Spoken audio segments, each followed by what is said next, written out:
Within cognitive science, there is the field of cognitive modeling. A goal of cognitive modeling is to draw a map of the mind, just as science has mapped out the body. In this light, it is a common notion that human cognition contains 3 levels. The neural level forms the hardware. The neural level processes information, giving rise to the computational level. The computational level further processes information and gives rise to the knowledge level.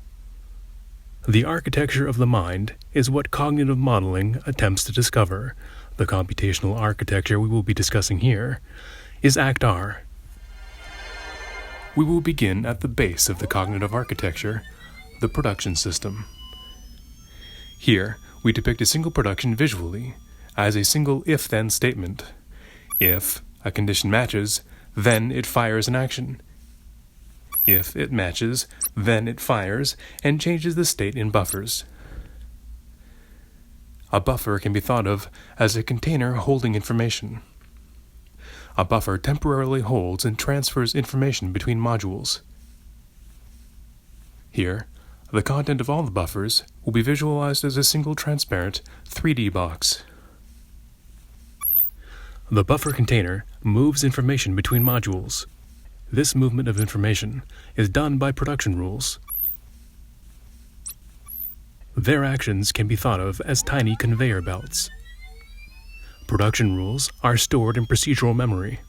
Productions send out instructions that move information throughout the system.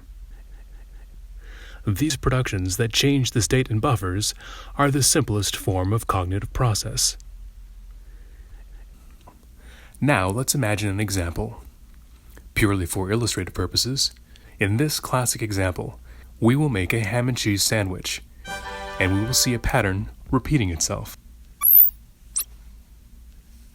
To begin, we start with the bread as the buffer content, or the condition. A production that matches the buffer rises to match. When the two conditions match, it fires the next action to put cheese on the sandwich. With cheese in the buffer, a new production rises to match. When the production matches, it fires the next action to put ham on the cheese. And again, with ham in the buffer, a new production rises to match. When it matches, it fires the next action, bread. This completes our sandwich. From this we can see a simple pattern. If, then, match, fire, condition, action. This is the nature of production rules that are hypothesized to lie at the base of human cognition.